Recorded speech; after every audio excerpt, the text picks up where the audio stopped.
Salam dan bahagia Ibu dan Bapak Guru. Selamat datang kembali di modul 5 posisi kontrol guru. Apakah sampai di tahap ini, Ibu dan Bapak Guru sudah lebih mengenal diri sendiri dan posisi kontrol yang sering dilakukan di kelas? Kali ini kita akan mengeksplorasi posisi kontrol guru setingkat di atas posisi guru sebagai teman, yaitu sebagai pemantau. Agar lebih jelas, mari kita simak kisah berikut.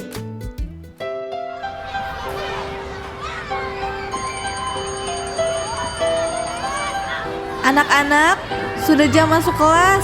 Ayo berbaris dalam waktu 20 hitungan.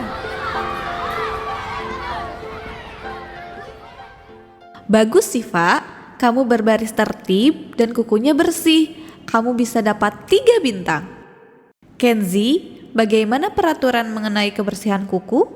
Harus pendek dan bersih, Butian. Lalu bagaimana dengan kuku Kenzi? Kotor, Butian. Benar. Sekarang Kenzi pergi ke papan bintang dan ambil 2 bintang Kenzi. Simpan di meja ibu.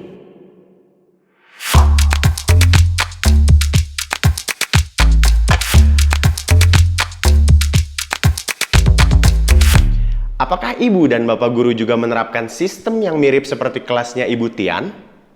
Jika ya, artinya Ibu dan Bapak Guru menempatkan diri di kelas sebagai pemantau. Mari kita lihat situasi tadi dari sudut pandang murid. Menurut Ibu dan Bapak Guru, bagaimana perasaan anak-anak Ibu Tian? Bagi yang baris tertib dan menjaga kebersihan dirinya, seperti Syifa, bisa saja merasa bangga dan senang karena jumlah bintangnya bertambah. Walaupun Kenzi melakukan kesalahan, Ibu Tian juga tidak membuat Kenzi merasa takut. Namun, Kenzi tetap dibuat tidak nyaman dengan mengurangi bintang yang sudah dikumpulkannya. Sekarang kita lihat kembali ke kisah Ibu Linda dan Mia. Kali ini kita melihat respon Ibu Linda kepada Mia saat memposisikan diri sebagai pemantau. Mia, apa konsekuensi yang kita sepakati jika tidak mengerjakan tugas? Menyelesaikannya sampai tuntas ketika jam pulang sekolah, Bu. Baik, kalau begitu Mia silahkan tetap berada di kelas daring dan selesaikan tugasnya. Baik, Bu. Respon Ibu Linda tidak menyakiti murid, tidak juga memberikan rasa akrab dan nyaman kepada Mia. Ibu Linda tidak menunjukkan emosi berlebihan, seperti posisi kontrol penghukum atau pembuat rasa bersalah. Sehingga Mia tidak akan merasa takut ataupun menyalahkan dirinya. Namun, Mia tetap merasa tidak nyaman karena ada konsekuensi yang ia perlu jalani. Posisi pemantau mengandalkan penghitungan atau data untuk mengontrol muridnya. Seperti Ibu Tian yang menurunkan perilaku muridnya menjadi jumlah bintang. Posisi pemantau mengarahkan muridnya berdasarkan peraturan dan konsekuensinya. Dengan itu, seorang pemantau dapat memisahkan hubungan pribadi dengan murid. Gestur serta ekspresi yang diperlihatkan pun datar dan cenderung formal. Memantau atau memonitor berarti mengawasi. Pada saat Ibu dan Bapak Guru memposisikan menjadi pemantau, artinya guru bertanggung jawab atas perilaku orang-orang yang diawasi. Saat murid menjalankan konsekuensinya, guru tetap harus memonitor karena murid tidak bisa ditinggal seorang diri. Seperti Ibu Linda yang tetap perlu mengawasi Mia saat menyelesaikan tugasnya. Posisi pemantau sendiri berawal dari teori stimulus respon yang berpikir bahwa kita bisa mengontrol orang lain.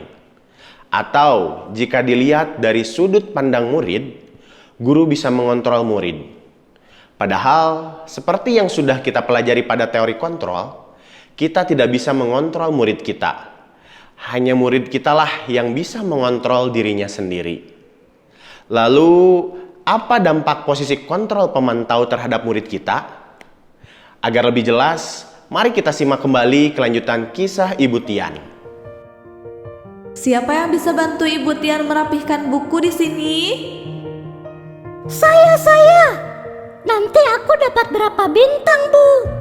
Bu Tian, tadi aku merapikan pensil warna yang ada di karpet. Aku juga dapat bintang kan? Jika kita ingat kembali alasan motivasi perilaku murid menurut Dain Gosen, maka Shiva dan Kenzi melakukan tindakan dengan harapan mendapatkan penghargaan berupa bintang. Motivasi keduanya berada di level 2, yaitu motivasi eksternal. Walaupun begitu, posisi ini sudah tidak lagi membuat murid merasa menjadi individu yang gagal.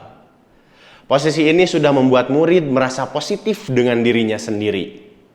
Tapi ingat, tujuan dari disiplin positif adalah menggiring murid-murid kita berada di level 3, yaitu motivasi internal.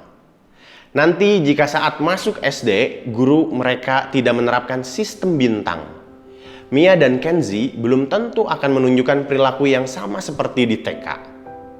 Karena mereka tidak mendapatkan penghargaan yang menjadi motivasi dari perilakunya.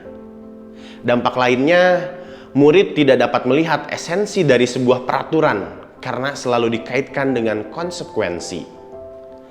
Murid memahami ada sanksi yang harus dijalankan, tapi tidak memaknai tujuan peraturan tersebut.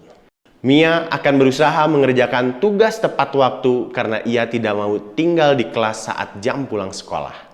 Namun, Mia tidak memahami bahwa tujuan dari peraturan tersebut adalah mengajarkannya untuk berkomitmen terhadap tugasnya.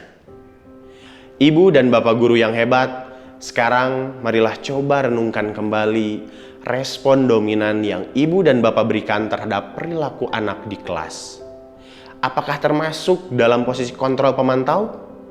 Jika iya, mari renungkan kembali perilaku murid kita di kelas setelahnya. Bagaimana kontrol diri murid jika tidak ada pengawasan dari gurunya? Selamat belajar, ibu dan bapak guru hebat. Salam dan bahagia.